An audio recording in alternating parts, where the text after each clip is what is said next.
and smile for the camera. Hello everyone, this is Rachel here, the Modern Shaman. Thanks for being with me for another YouTube Q&A video of the week. If you're new to my channel, I always invite you, please go to my website. That is the best hub for all information and connections for all things Modern Shaman. So if you are interested in learning more about this type of thing, more about your own connections to the non-physical world, then there are tons of materials there. My masterclass, if you are wanting to learn how to turn this into a career and do what I do, there is the spiritual entrepreneur program as well. And if you just want to sit with me, be healed by me, do soul retrievals with me, then I would love to work with you one-on-one. That's also available on the website. And I would love to just hear from you as well. There's contact forms on there. You can send in your YouTube questions on there. You name it. It's themodernshaman.net. Okay, this question came in from a viewer and a longtime client. And it says, "Hey, beautiful super shaman." Thank you. That made me laugh. I'm sorry, let me get centered here. I need someone behind me being like, director and cut. You know what I mean? Directing me. Sorry, let me get it straight, you guys. Okay, do I look? I'm asking you a question. Do I look straight? Do I look all right for the camera? As if you're here. Okay, back to it. The YouTube question, how do you deal with confusion? I've been flip-flopping over 2 decisions for over 10 years. That is a long time. How do I process confusion and get crystal clear once and for all to make these decisions? You told me yes to go for it with love and purity when we were in a session once. But sometimes I get no. Another teacher I asked said it doesn't matter what I choose in the grander picture of things. Thanks for the help. Okay, confusion. I love this question because haven't we all been there? And I think oftentimes people come to psychics, shamans, clairvoyants, those who are connected with future probabilities in order to alleviate confusion, to help them see a bigger picture, to help them understand other people's perspectives, or what are they thinking, or what's most likely to happen, all of this kind of thing. So I hear you. I'm going to give you a few pieces of advice from my perspective of someone who has been a catalyst for change for a lot of people. Remember that, first and foremost, your life and your decisions are your own. I think a lot of times we as humans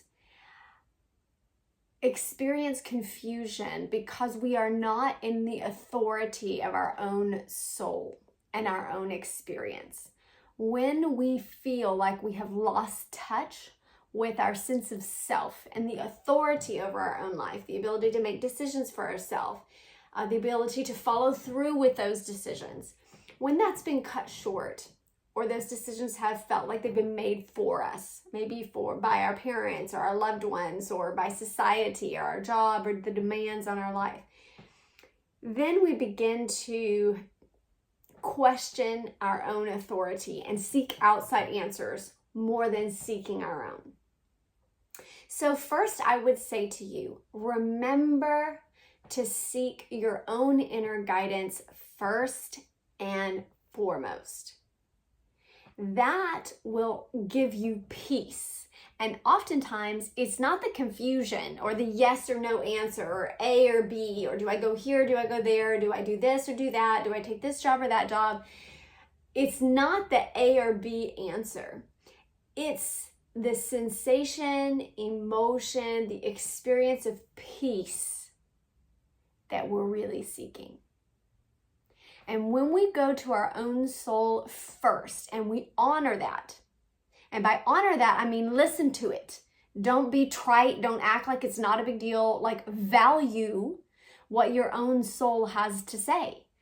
Value what your own soul feels. If it doesn't speak to you, notice how it feels. Notice the sensation. Are you all contracted and uncomfortable about a certain decision? Does another one make you breathe and feel like relief? Notice that and honor it, meaning give it space to be there. Say, I can feel how you're feeling. And when you gain a sense of awareness of your own self, you will pick up on the subtleties of what doesn't feel like true alignment with a certain decision and what does. And what I mean by that is you can tell the difference between fears or anxiety about a certain decision and what feels like it is your truth and it is right for your soul. Now, these are major decisions, not trivial ones, right?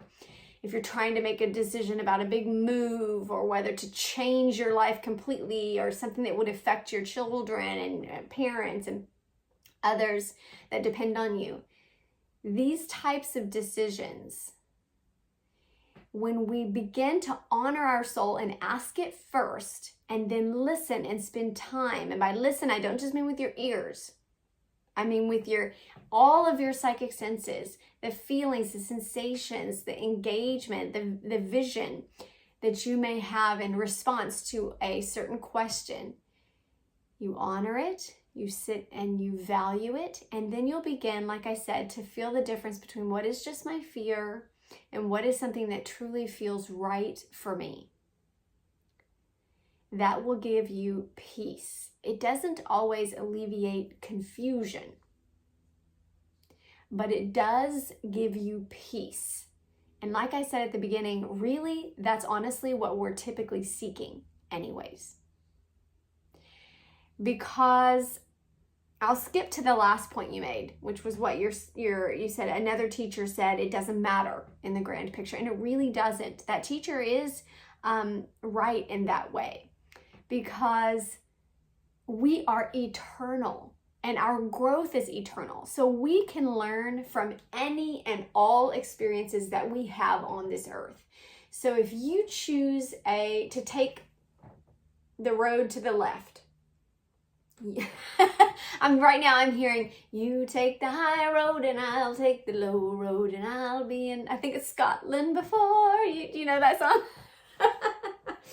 It's like a little limerick song. I don't know where that came from. But anyways, I'm hearing it in like a Scottish little voice. So no matter what road you choose in terms of coming up with a decision for your question, you will grow and learn from all directions you go in life if you are seeking to grow and learn. Okay? Because we are evolutionary beings. We're not stagnant. Matter is not still. And our growth is fundamental. So really, you're going to grow and learn from either decision that you make. That is true. That it doesn't really matter. That what matters is the perspective of your soul on either path. So whether or not you make a certain decision, it's the state of your heart and how your heart feels about that decision, how it views that decision, where, like I said earlier, it receives a sense of peace. And remember, decisions are not final. Because we are evolutionary, we have the opportunity to make a new decision the next day. Even decisions that feel like that's what I did last time, and that's the decision I made, then you can try something else the next time. This is oftentimes what we do in the experience of living multiple lives. Your last life, you may have had a very different experience and made very different choices from the ones you make now. And a lot of times it's that know-how or that having that experience that says, I want something different this next time. And again, that is all good for evolutionary development, for soul growth. You can't really get it wrong. So take away any sort of weight of responsibility of getting it wrong, and sit with the awareness that your heart can grow through any and all experiences. I want to talk about getting contradictions in readings, because this comes up a lot just in this realm of work and any spiritual guidance, or even if you have a particular religious belief that kind of tells you what you should experience, or what God should be saying to you, or what things are morally right and wrong, and it kind of sets up this ethics structure for you. Whenever there are contradictions to this, this can be really difficult for a lot of people, cause a lot of internal and psychological upheaval, right? When your worlds just kind of shatter, when spirit is telling you, this is the direction you should go, and you're like, everyone and all of my moral upbringing says that's not the way I should go. And it doesn't quite make sense. Or you've asked for help and guidance, and one psychic told you this, and another psychic told you this, and then you went to another psychic and they told you something totally different. This can make the confusion even worse.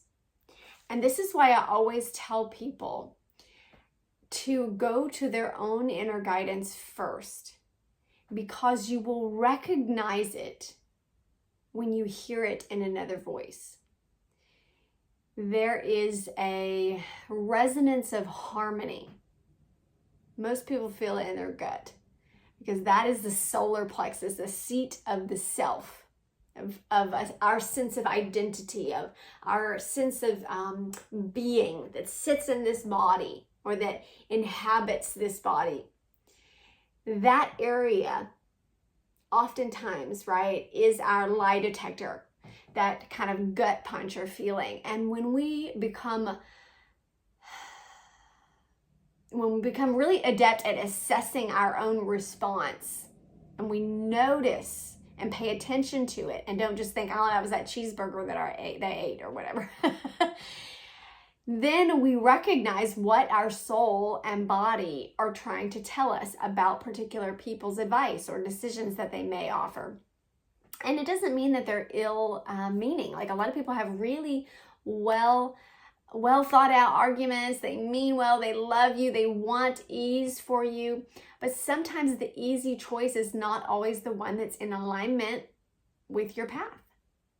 And so I've had this happen so many times, that spirit will guide someone, they'll ask a question and spirit will give guidance, and the guidance will sound so strange or contradictory of what they assume it should be, what even I, as Rachel, would assume it would be. And so I'll say, wow, that's a total surprise to me, because Rachel would not think that would be the answer. But then when I go in, I connect with spirit and I channel through that higher guidance, I'm blown away. And so oftentimes when this happens, when it's something big for ourselves, we have to come back to the trust of our own connection with our own soul, and with the recognition of what it sounds like in terms of harmony and frequency and resonance when our soul is speaking something to us.